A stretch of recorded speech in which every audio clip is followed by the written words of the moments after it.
이 영화는 제가 진짜 너무 좋아했던 영화였고 볼 때도 엄청 긴장하면서 봤던 장면 하나하나에 숨겨놓은 의미들이 굉장히 많아요. 애니가 절규하는 소리가 진짜 온몸에 소름이 돋을 정도. 그 전봇대에 부딪혀 날아간 찰리 머리, 아리에스터 감독의 지독함이 돋보이는 장면이라고 생각해요. 저도 한 3초 보고 있다가 저도 모르게 육성으로 막 신음소리를 냈던 근한 5년 동안 봤던 공포 영화들 중에서 최고라고 바로.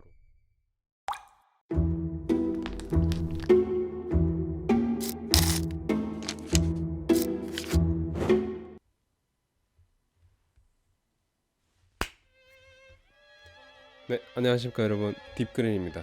한 주 잘 보내고 계신가요? 날씨가 진짜 좋아지지 않았어요.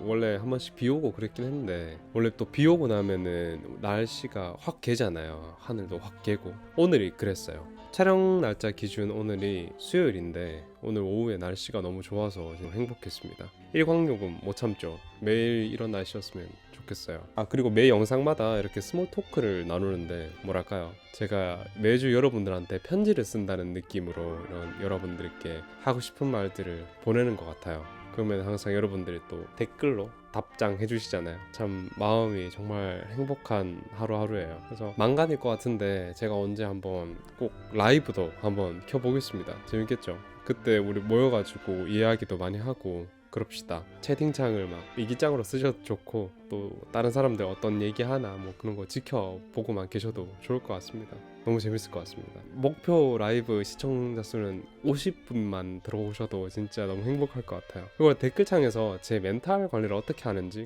어떻게 하면 망가지지 않는지 이런 것들을 걱정해 주시고 이렇게 물어봐 주시는 분들이 계세요. 너무 감사하고 진짜 감동입니다. 제 멘탈까지 관리를 해 주시니까 어떻게 말씀을 예쁘게 하시는지. 근데 너무 걱정하지 마세요 여러분들. 저는 그 내용에 대해서 기억은 하되 끔찍한 장면이 주는 그런 충격은 사실 그렇게 오래가지 않습니다. 그리고 그런 영화 딱 보고 자기 전에 고양이 영상 또 시네마틱 릴스 이런 거 좀 보다 보면은 다 잊고 또 행복하게 잘 수 있거든요. 그래서 제가 이런 영화들을 봐도 별 내상이 없는 것 같아요. 인스타 돋보기 누르면은 진짜 예쁜 거 이런 거 진짜 많거든요.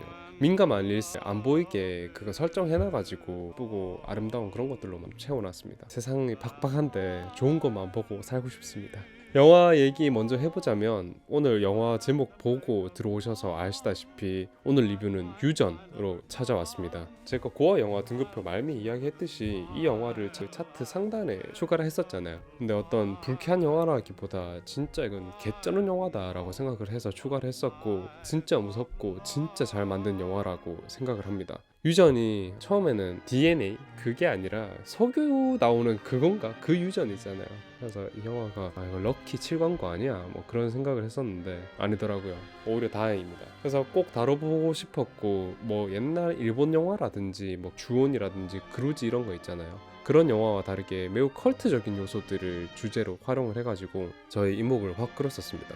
그래서 이 영화를 다 보고 나서 관련 정보를 얼마나 찾아봤는지 모르겠습니다. 솔로몬의 72악마 뭐 이런 흥미로운 이야기들도 너무 많아가지고 굉장히 즐거워하면서 검색을 했던 기억이 있습니다. 오늘 또 그런 이야기들을 해볼 생각이 굉장히 지금 좀 들떠있어요. 아, 그리고 이거 궁금해 하시는 분들 계신데 이거 텀블러거든요. 제가 집에서 쓰는 텀블러인데 그 정보를 물어보시는 분들이 계셔가지고 말씀드리자면 이거 한국에서 못 구할 겁니다. 이게 저희 어머니가 LA 놀러 가셨을 때 사다 주신 건데 너무 예쁘죠.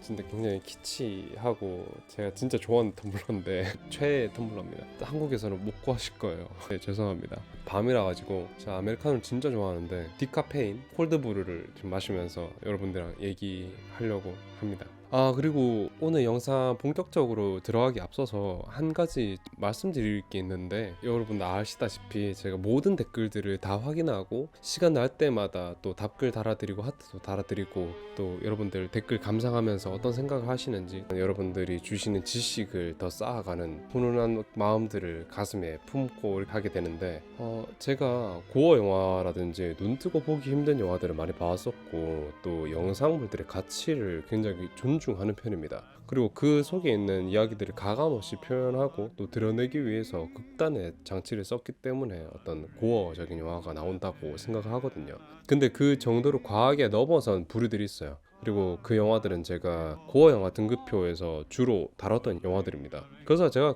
그것들 그 심연에 있는 것들은 제가 다 보지 말라고 그렇게 얘기를 했었잖아요. 눈 뜨고 볼 수준 아니고 만들어져서는 안 되는 폐기물들이 나온 거다 이렇게 얘기를 했었던 바 있습니다. 보지 말라고 하는 이유 중에 가장 큰 이유는 여러분들 잘못하면은 진짜 엄청나게 망가집니다. 생각보다 그 후유증이 여러분들을 많이 괴롭힐 수도 있고 잘못하면 일상생활을 많이 망칠 거예요. 오버하게 되면은 PTSD를 만들어낼 가능성이 있다는 겁니다. 두 번째는 제가 레퀴엠에서 얘기했듯이 게이트웨이 이펙트에 대해서 또 얘기를 했었잖아요. 저는 그리고 그 이펙트에 대해서 그 효과에 대해서 어느 정도 동의를 하는 편이기도 합니다. 그래서 완전 심연의 것들을 보게 되면은 더 심연으로 순식간에 빨려 들어가게 될 거예요. 이 커서가 옆으로 계속 밑으로 계속 내려간다라는 거죠. 그래서 막 가슴이 두근두근하고 아드레날린 솟구치고 막 놀래가지고 그렇게 있는 와중에 더 빡스 있고 더 징그러운 게 궁금해지는 그런 것들 말입니다. 근데 그 영화들이 궁금한 인간의 원초적인 호기심을 우리가 거스르지 못할 때가 있긴 해요. 그래도 항상 어떤 빡센 것들을 보면서도 스스로 선을 잘 지켜야 된다라는 겁니다. 제가 그 가이드라인들을 여러분들께 계속 말씀드리고 우리끼리 또 정하기도 하고 그러면서 저 스스로한테도 지키고자 되새긴다라는 겁니다. 많은 분들께서 제가 리뷰한 것들을 보고 말만 들어도 토할 것 같다, 심장이 두근거린다라고 말씀하시는데 진짜 가끔 가다가 이런 댓글이 달려요. 이건 진짜 아무것도 아님, 별것도 아니다, 나 땡땡땡 하는 거 봤는데 이거 아무것도 아님, 뭐 이런 식으로. 너희는 이런 거 못 보지, 난 이런 거 볼 정도로 난 담력이 굉장히 세고 너희 진짜 애송이들이구나, 이런 식으로 굉장히 자신의 담력을 과시하는 그런 멍청한 사람들이 댓글을 한 번씩 달아요. 이상한 스너프 필름 같은 거 들고 와가지고 이거 봐주세요 이렇게 하는 분들이 계신데 그렇게는 하지 않을 겁니다. 그리고 제 영상들을 나이가 어린 분들도 보는 걸로 알고 있습니다. 아직 자아가 완성되지 않은 분들은 그런 말 때문에 궁금증을 품을 수도 있고 또 영향을 받을 수도 있어요. 그런 분들을 괴롭히지 않아야 합니다. 그런 사람들의 한심하고 찐따 같은 고어 보심에 우리는 1도 관심이 없잖아요. 앞으로 또 그런 댓글들은 바로바로 블락을 해야 될 것 같습니다. 지금까지도 그래왔고요. 그런 댓글들에 또 여러분들이 나서가지고 발견하는 즉시 막 질책을 하고 계시더라고요. 정신병자임? 그딴 거 왜 보? 그런 걸 왜 추천함? 그래서 저도 그거 보고 같이 답글을 이만큼씩 장문으로 적었다가 그냥 답글 안 달고 해당 댓글을 삭제했는데, 그런 스너프 필름을 종용한다든지 이런 것들은 가만히 지켜보고 있지는 않겠습니다. 만약에 달려고 했던 분들이 계시다면 삼가하는 걸로 해줬으면 좋겠습니다. 너무 진지했죠? 좀 진정하고 오늘 또 바로 본격적으로 이야기 들어가 볼까요? 오늘도 한번 가봅시다 여러분들.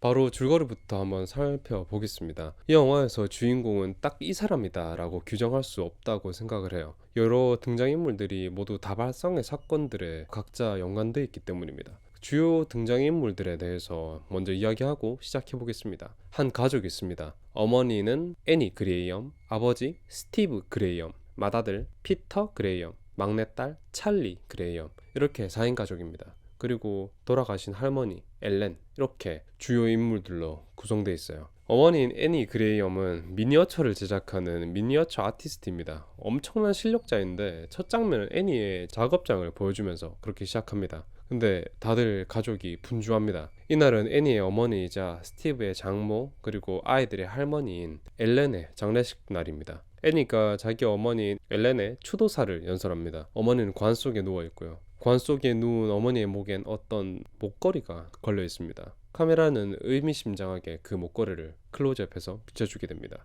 이 추도사를 듣다 보니까 생전 엘렌은 독특하고 굉장히 알기 어려운 의문스러운 사람이었음을 알 수 있게 됩니다. 애니의 막내딸 찰리는 좀 특이한 행동을 하게 돼요. 장례식장에서 자기 노트를 꺼내서 그림을 그립니다. 어린아이라서 죽음을 이해하지 못할 수도 있죠. 근데 뭔가 결여된 아이라는 게 좀 느껴져요. 미심쩍고 범상치 않은 아이임을 우리는 바로 알 수 있게 됩니다. 그리고 장례식을 마치고 집으로 돌아와서 찰리가 잠들기 전 어머니인 애니와 하는 대화에서 더욱 범상치 않음을 느낄 수 있게 돼요.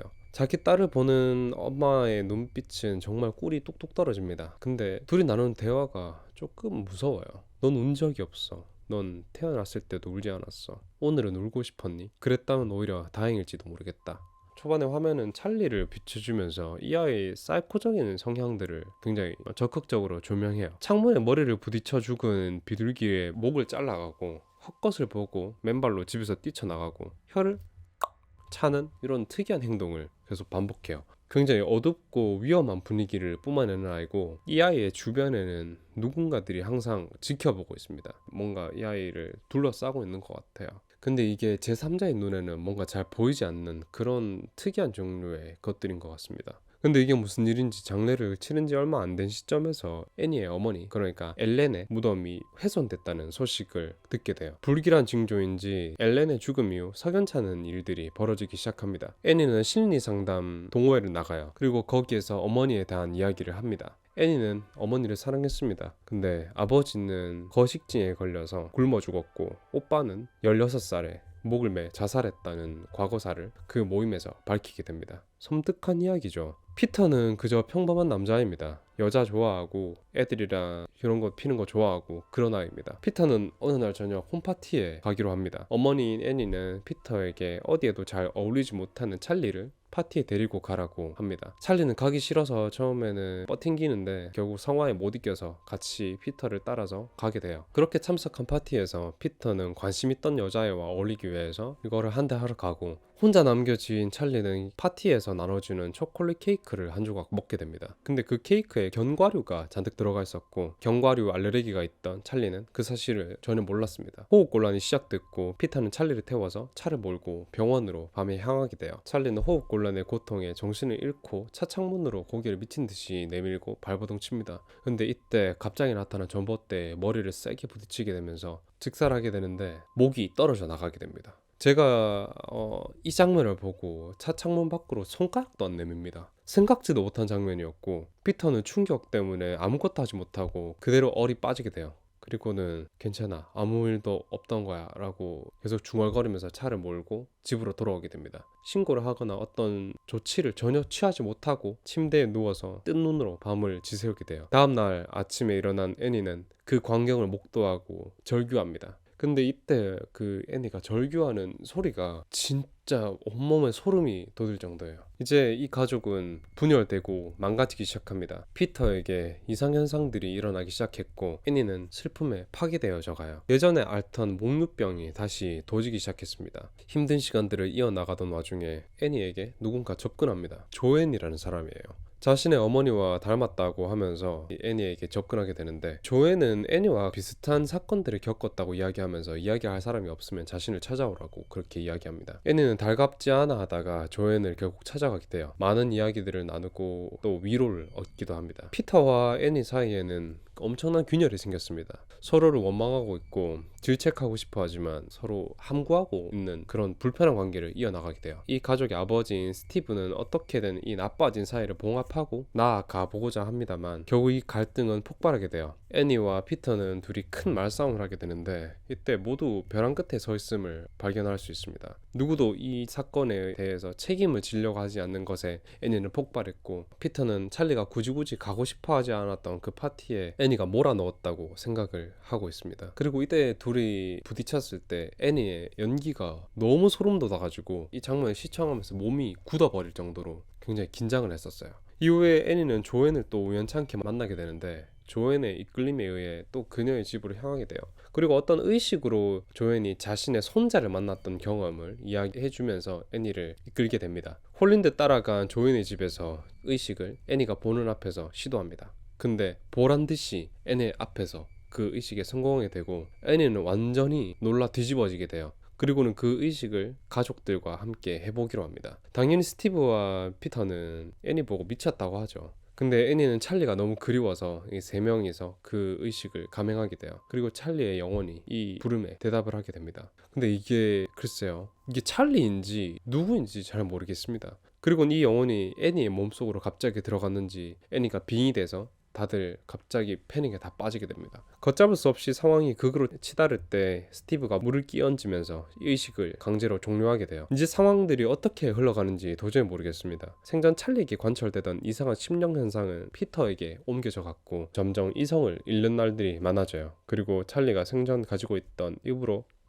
하는 소리는 피터에게도 계속 들려오게 됩니다. 애니의 목류병과 편집 증세도 선을 넘습니다. 그리고 버리지 못한 찰리의 공책에 어떤 그림들이 저절로 그려져요. 그것도 애니의 눈앞에서 그 그림들이 그려지게 되는데 어떤 그림이냐?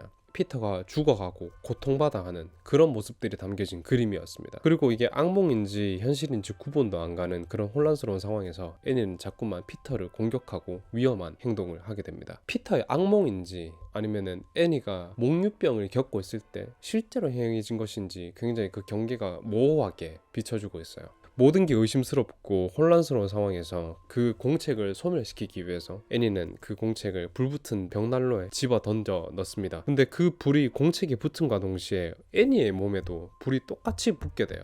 마치 그 공책을 파괴하려면 애니도 같이 파괴되어야 된다는 것처럼 말입니다. 결국 애니는 포기하고 공책을 벽난로에서 끄집어내고 몇 가지 물어보기 위해서 영을 불러내는 의식을 가르쳐준 조앤의 집으로 향하게 됩니다. 근데 조앤은 그 집을 떴고 조앤의 의식 테이블에는 왠지 모르지만 피터의 사진이 놓여 있습니다. 그리고 미심쩍은 부분이 하나 더 있어요. 서양인들 집 현관에 놔두는 웰컴 매트라고 할까요? 그게 어디서 많이 본 모양입니다. 그래서 그걸 보고 애니는 뭔가 잘못돼도 한참 잘못됐다라는 걸 깨닫고 바로 집으로 돌아가게 됩니다. 그리고 집으로 도착하자마자 어머니의 유품을 마구 뒤지기 시작해요. 근데 그 유품함 속에서 조앤의 웰컴 매트와 똑같은 형식의 매트가 어머니의 유품함에 각각 하나씩 있음을 발견하고 또 어머니의 사진첩에서 조앤의 모습을 발견해요. 조앤은 이때까지 의도적으로 애니에게 접근했던 것이었습니다. 그리고 어떤 소환 주문서를 유품함에서 또 발견하고 그 책에서 파이몬의 모습을 확인합니다.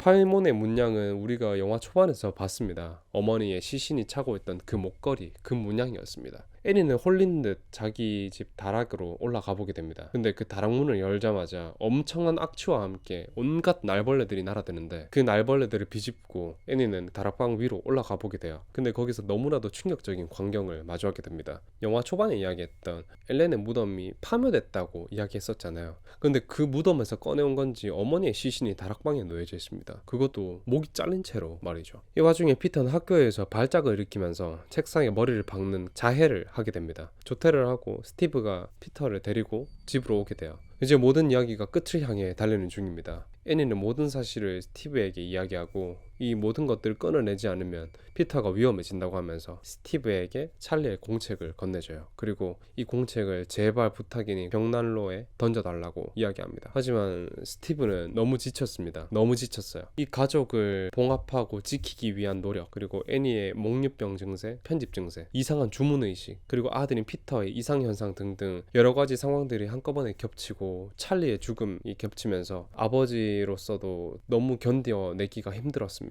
더 이상 애니의 광기에 호응해주지 않고 거절합니다. 그러자 애니는 미쳐 날뛰면서 그 공책을 자기 손으로 직접 벽난로에 던져버리는데 이 공책에 붙은 불이 스티브에게 옮겨 붙으면서 그 자리에서 스티브가 사나워버리게 됩니다. 애니는 충격을 받아서 표정이 일그러지지만 순식간에 분위기가 바뀝니다. 정신을 잃고 침대에서 잠을 자던 피터는 눈을 뜹니다. 어머니와 아버지를 찾습니다만 집안이 너무 적막해요. 너무 불안하고 어두운 분위기가 집을 감싸고 있습니다. 거실로 나오자 불타버린 아버지의 시신이 피터를 마주합니다. 잘못돼도 한참 잘못됐습니다. 이때 충격을 받은 피터의 뒤로 애니의 모습이 보이고 피터가 애니를 발견하자마자 애니가 미친 듯이 아들을 쫓아와요. 피터는 정신없이 도망치다가 열려있는 다락으로 숨고 문을 잠가버립니다. 피터는 패닉에 빠집니다. 그리고 계속 정신을 찾으려고 깨어나는 그런 주문을 걸어보지만 이건 현실이었어요. 정신을 차리고 다락방 여기저기를 둘러보는데 할머니의 시신이 있던 곳에 자기 사진에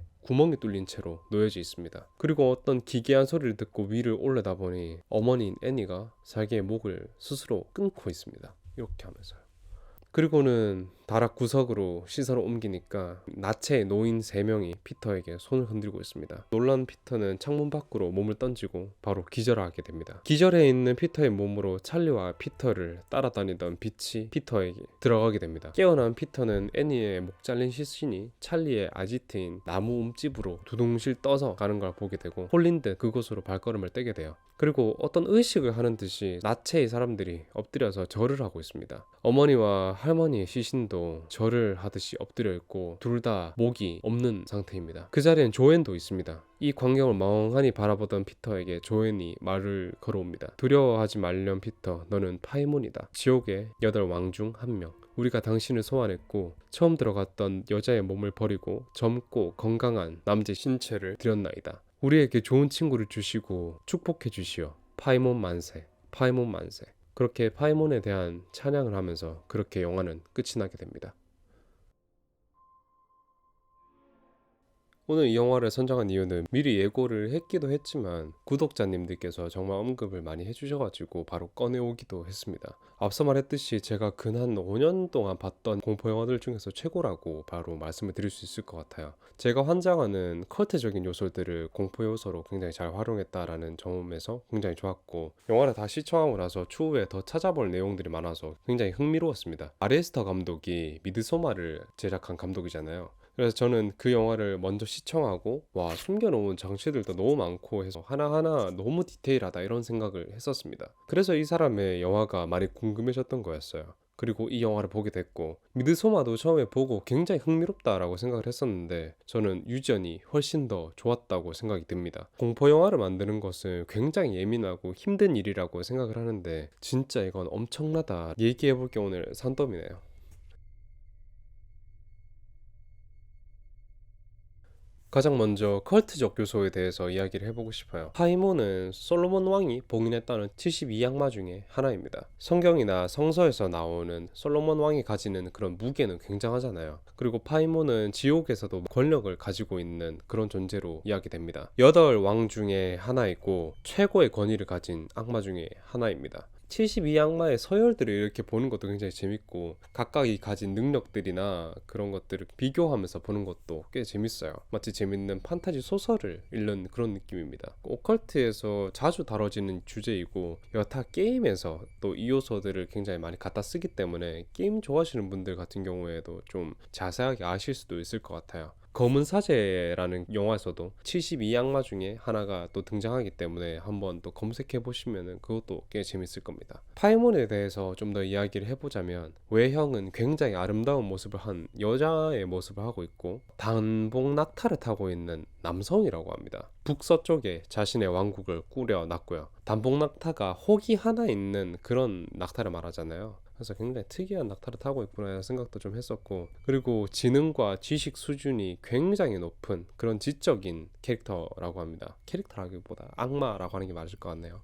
그리고 원래 천사였다고 하는데 루시엘을 따르던 강력한 천사 중에 하나였고, 이후에 루시엘이 루시퍼로 타락하면서 같이 지옥으로 떨어졌다고 합니다. 여전히 루시퍼를 모시는 악마로 남았고요. 자신을 숭배하는 자들에게 축복을 주고 강력한 능력을 준다고 합니다. 매우 높은 수준의 예술, 철학 등의 지식을 가져다 준다고 하고요. 왜 여기에 나오는 신도들이 이 악마를 소원하려고 했는지 바로 드러나는 것 같습니다. 보상이 확실하고 교활한 악마의 왕이기 때문입니다. 그리고 이 녀석을 불러오려면 재물이 필요합니다. 파이몬 문양에서 보시다시피 3개의 머리가 그려져 있어요. 그 문양에서 3개의 머리를 제물로 바쳐야 함을 알 수 있습니다. 그에 따라서 찰리, 엘렌, 애니의 희생이 필요했었던 거죠. 그리고 영화 초반부에 엘렌이 애니에게 썼던 편지에서 드러나게 되는데, 우리 희생이 꽤나 가치 있을 거라고 편지에 그렇게 적어놨었습니다. 그리고 영화 말미에서는 소환하는 데는 성공했지만 글쎄요, 인간에 대한 극도의 적대감을 가지고 있다고 하니까 어떻게 될지는 잘 모르겠습니다.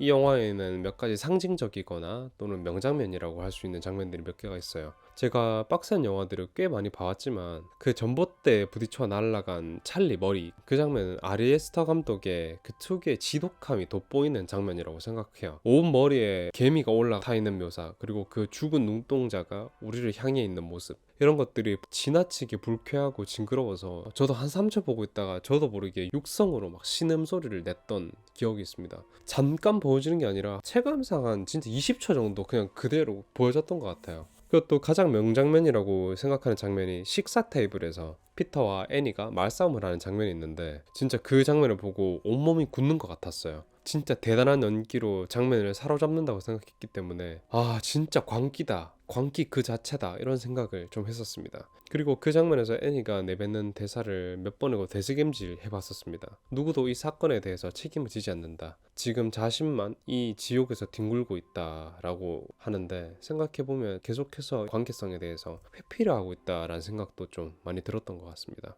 그리고 여타 다른 공포 영화들과 다르게 점프 스케어가 별로 없습니다. 그리고 악마의 시선에서 보는 인물들의 모습을 강조한 관찰자 시점의 카메라 무브도 굉장히 인상적이었습니다. 또 이거는 공포 영화를 찍을 때 자주 쓰는 기법인데, 긴장감을 고조시킬 때는 의도적으로 화면에 정보를 좀 적게 줘요. 이게 무슨 말이냐면 한 화면에 줌을 가까이 당겨서 다른 공간에서 무슨 일이 벌어지고 있는지, 그리고 또 어떤 인물들이 지금 배치되어 있는지 이런 것들을 모르게 한다는 말입니다. 그럼 그 한정된 정보 속에서 긴장과 불안을 굉장히 고조시킬 거고 상상력을 저희가 많이 수반하게 돼요. 근데 그런 상태에서 갑자기 카메라를 획획 돌리니까 빌런이 막 뛰어오고 있는 거죠, 우리한테. 그런 연출들이 너무 완벽해서 진짜 공포스러웠고, 두 번째 볼 때는 와 진짜 저렇게 찍어야 되는구나 라고 감탄을 했던 그런 기억이 있습니다. 이 장면을 찍을 때 또 합을 맞출 때 얼마나 많이 계산을 했을까, 이런 식으로 굉장히 여러 가지 생각들을 많이 했던 부분이 있었습니다. 사운드도 빼놓고 볼 수 없을 것 같아요. 사운드라기보다는 음악이라고 이야기해야 될 것 같은데, 음악을 굉장히 독특하게 사용하는 것 같아서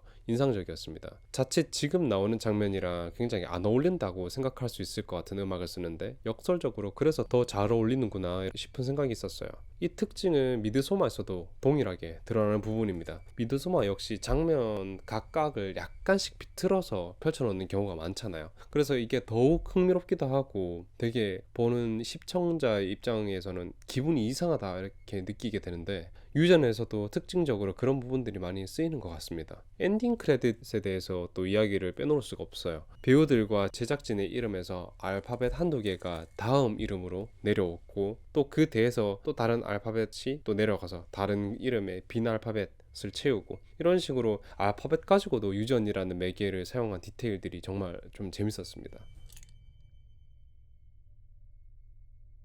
배우들의 연기에 대해서 또 안 짚고 넘어갈 수 없는 것 같아요. 온몸에 소름이 쭈뼛서고 순간적으로 몸이 굳는 걸 느낄 정도로 이 영화에서 연기자들이 보여주는 연기에 몰입하게 됐는데, 좋은 영화가 만들어지려면 좋은 연기가 뒷받침돼야 된다고 생각을 해요. 연기만 무작정 또 뛰어나다고 해서 쓰레기 같은 각본이 묻어 가지는 건 아니지만, 뛰어난 각본에 상응하지 않는 연기력은 문제가 되잖아요. 근데 이 영화에서 단 한 명도 연기의 흠을 찾아볼 수 없습니다. 피터 역을 맡은 알렉스 울프는 불안함에 무너지는 내면이라든지, 또 우리가 극한의 스트레스에 놓이게 되면 되려 더 침착한 행동을 하게 되는 그런 게 있잖아요. 이게 그럴 상황이 아닌데 진짜 너무 긴장되는 상황인데 갑자기 하품을 한다거나 그런 부분이 있는데, 그런 뇌가 박살난 감정을 굉장히 잘 연기했다는 그런 생각이 좀 듭니다. 찰리 역을 맡은 밀리 샤피로, 이 배우는 제가 사람 보고 이런 얘기를 하는 건 안 되지만 비주얼 자체가 굉장히 불안해 보여요. 연기자로서는 너무 좋은 마스크를 가지고 있다라는 생각도 들면서, 또 동시에 여러 작품을 하는데 어려움이 있을 수도 있겠다라는 생각이 들 정도로 굉장히 개성 넘치는 마스크를 가지고 있습니다. 그리고 제 습관이죠. 제가 영화 내에서 너무 기괴하거나 걱정되는 연기를 펼친 배우들의 프로필들을 많이 검색을 해보게 되는데, 역시나 이 밀리 샤피로 배우를 구글에다가 또 나무위키에다가 몇 번 검색을 해봤습니다. 개성 넘치는 스타일과 함께 밝은 모습을 보여주는 그런 사람으로 성장을 했더라고요. 정말 보기 좋더라고요. 그래서 영화에서는 너무 아픈 사람처럼 보여서 걱정했고, 처음에 시청했을 때는 굉장히 좀 기괴하다라는 생각을 했었는데, 또 재시청할 때는 또 은근히 또 귀엽더라고요. 그렇습니다. 연기가 다들 미치긴 했지만 뭐니뭐니 해도 애니 역을 맡은 토니 콜렛의 연기는 광적입니다. 광폭하다라는 말이 어울릴 정도의 연기를 보여줬습니다. 표정을 정말 잘 쓰는 배우고, 그 표정을 쓰는 것들이 하나하나, 주름 하나하나가 다 감정이 실려있다라는 게 느껴질 정도로 대단한 연기를 보여줬던 것 같습니다. 인간이 가진 어떤 광기를 완연하게 이끌어낼 줄 아는 사람이라고 느꼈고, 다른 공포적인 요소들보다 이 사람이 보여주는 연기와 사람이 만들어내는 분위기가 가장 공포스러웠습니다. 어떤 연출이 아니라 이 사람의 연기를 보는데 어떤 저주파라도 맞은 것처럼 완전히 몸이 굳는 그런 경험을 했습니다. 특히 식사 식사 장면에서 피터와 하고 맞붙는 그 장면에서는 제가 이렇게 영화를 보다가 그냥 이러고 있었는데 제 이 상태로 그냥 멈춘 거예요. 제가 그걸 보고 약간 압도가 돼가지고 이 정도의 연기는 제가 잘 본 적이 없습니다. 이번에 미키 17에서 또 봉준호 감독과 만나서 그 해당 영화에서 열연을 했는데 되게 반가웠습니다. 그리고 또 개인적으로 굉장히 더 잘 됐으면 하는 그런 배우입니다.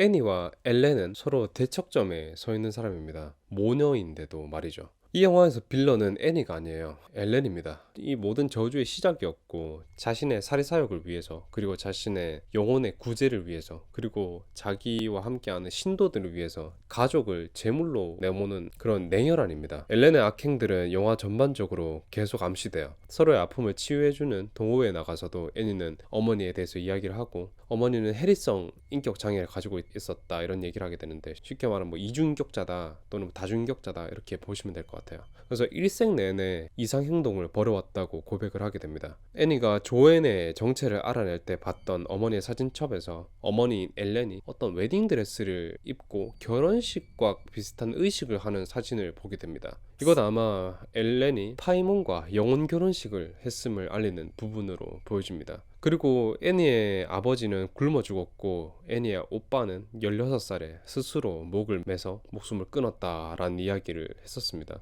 오빠가 말하길 어머니가 자꾸 자기 몸에 뭔가를 집어넣으려고 한다라는 말을 했었어요.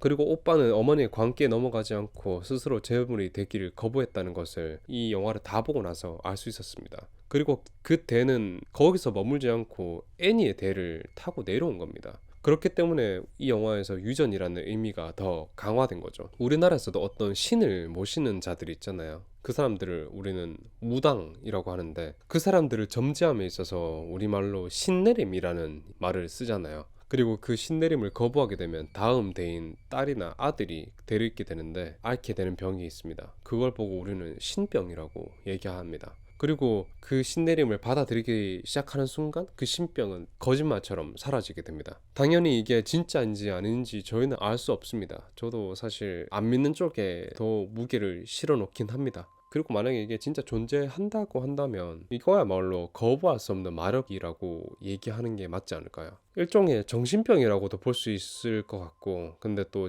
증명할 수 없는 부분이라는 거잖아요. 이 영화에서는 그런 요소들을 굉장히 효과적으로 이야기를 풀어내는데 잘 썼고, 또 그것들을 굉장히 기괴한 방식으로 틀었기 때문에 수작이 된 공포 영화 같지 않나 이런 생각이 듭니다. 이 영화에서 이상하게 엘렌, 그러니까 할머니를 보고 싶어하고 그리워하는 인물은 찰리 한 명밖에 없어요. 우리 눈에 보이지 않는 특별한 유대가 이 둘 사이에 체결되어 있다는 것을 알 수 있게 됩니다. 근데 그런 것 치고는 할머니 장례식장에서 할머니 그림을 그리는 등 요상한 행동을 합니다. 이거 역시 어떤 상식선에서는 이해할 수 없는 행동들이겠죠. 그리고 애니의 직속이자 엘렌과의 혈육 관계였던 찰리는 목이 잘려서 사망합니다. 심지어 찰리가 부딪혔던 전봇대에는 파이몬의 문양이 그려져 있습니다. 이걸 좀 틀어서 보게 된다면 할머니의 의지에 따라서 찰리 스스로 목을 쳐냈다 이렇게 볼 수 있을 것 같기도 해요.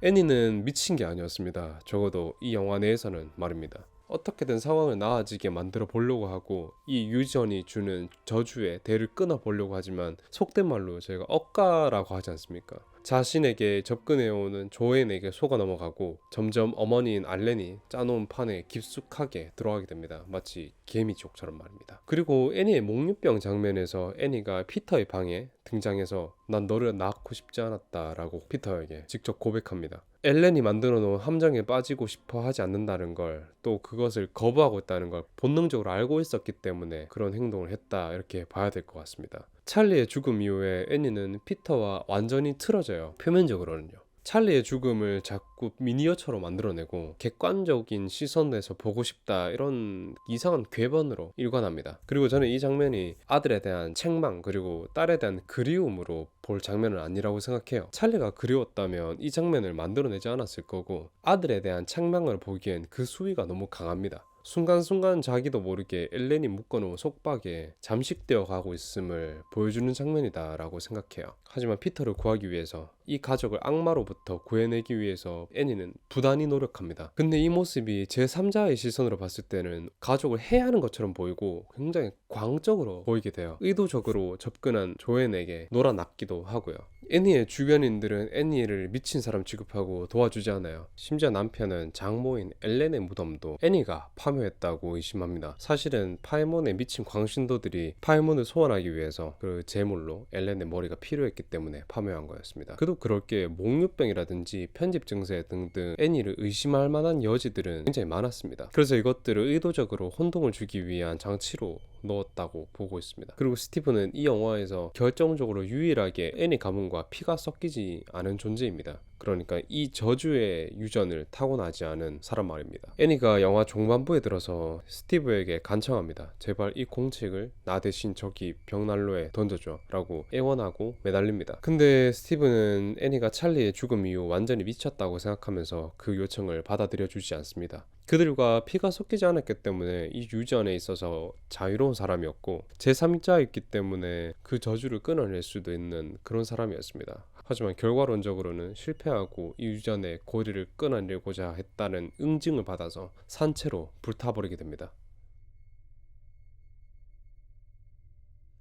어느 측면에서 보면은 파이몬도 피해자일 수도 있겠다. 그 관점 자체를 약간 틀어서 보게 된다면, 보통의 영화에서 보면은 항상 악마들이라든지 뭐 혼혈 악마 이런 애들은 세상 밖으로 또는 이승으로 다들 나오고 싶어 하잖아요. 그게 자기의 자유의지에 의해서 막 뛰쳐나오고 싶어 해서 어떤 일을 벌이고 하수인들로 하여금 어떤 사건을 조장하게 만드는데, 이 영화에서는 그게 아닐 수도 있겠다라는 생각이 듭니다. 솔직히 그냥 지옥에서 자기 권위 떨치고 잘 살고 있었을 것 같습니다, 파이몬은. 그리고 지옥에서 웬만한 권력을 가진 그런 존재가 아니라 8왕 중에 하나였고 설정상 굉장히 강력한 악마입니다. 200개가 넘는 그런 군단을 가지고 있는 존재로 묘사되곤 하는데, 지상에 등장하고 싶었던 마음조차 전혀 없었다라고 또 의심해볼 만하다는 거죠. 근데 강제로 엘렌과 영혼 결혼식을 당했고 자기의 영이 제대로 된 육신도 없이 빛의 형태로 여기저기 방랑하기만 했었어요. 숙주의 근처를 뺑뺑 맴돌기만 하면서 말입니다. 처음에는 찰리에게 머물던 빛이 찰리의 사망 이후에 피터로 옮겨갔습니다. 뭐 이렇게 얘기하는 건 좀 그럴 수도 있지만 외모도 다운그레이드 당했잖아요. 설정상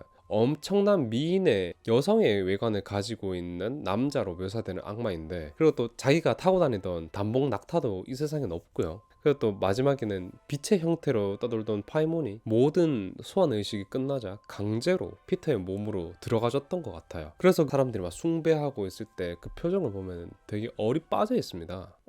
잠깐만, 내 여기 왜 있노 지금? 이런 표정으로 있는데, 이게 아무리 갓 몸에 이제 빙이 됐다고 해서 나올 만한 표정인가? 그렇게 지상으로 이렇게 나오고 싶어 했는데 저 표정이 저 왜 저래? 약간 이런 식으로 좀 봤던 부분도 있습니다. 아마 이후의 이야기는 열린 결말로 놔둔 것 같은데, 저는 파이몬이 아마 자신을 또 숭배하고 강제로 소환했던 이 신도들에게 응징을 했을 것 같다라는 생각이 듭니다. 날 소환했으니까 거기에 대한 책임은 너희들이 져야 될 것이다 라고 하면서 말입니다. 그리고 실제로 이 파이몬에 대한 정보를 읽어보자면은 굉장히 교활한 악마이고, 이 악마가 제안하는 또 이 악마가 주는 지식이라든지 여러 가지 조건들은 매우 매우 신중해야 하는 조건들이다, 이렇게 정보가 있어요. 아까 이야기했지만 파이몬은 자신의 숭배하는 존재들에게 여러 지식과 축복을 내려준다고 했지만, 이건 일방적으로 인간들이 자기들이 욕심으로 인해서 불러들여져 왔고, 파이몬은 자기 삶을 망쳤고 애초에 인간에 대한 적개심이 엄청난 존재로 그려지기 때문에 곱게 끝나지 않을 것 같은 느낌도 있습니다.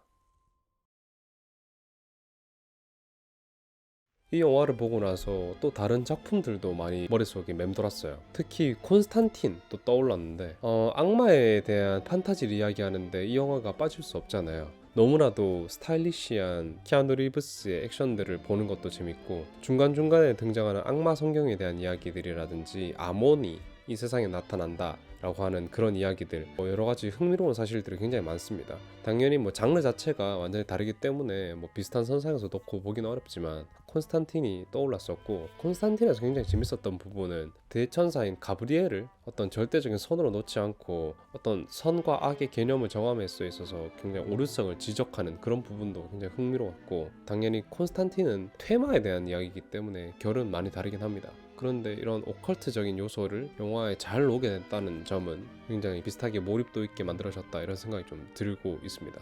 그것도 내용적으로 매우 비슷하다라고 생각 드는 작품이 하나 있는데, 영화는 아니고요, 러스티 레이크라는 게임입니다. 속편들이 굉장히 많은데 거기서 특히 러스티 레이크 파라다이스라는 편이 있어요. 그게 좀 비슷하다라는 생각이 듭니다. 저는 게임을 안 합니다. 10대 때는 게임을 좋아했었는데 나이 먹으면서 이제 게임을 하는 것보다 이렇게 보는 게 재밌더라고요. 그래서 옛날에 저는 뭐 롤이라든지 스타크래프트라든지 이런 게임들을 하는 것을 보는 걸 즐기지 않았고요. 어떤 스토리를 가지고 서사가 있는 그런 게임들을 영화 보듯이 감상하는 걸 되게 좋아했었어요.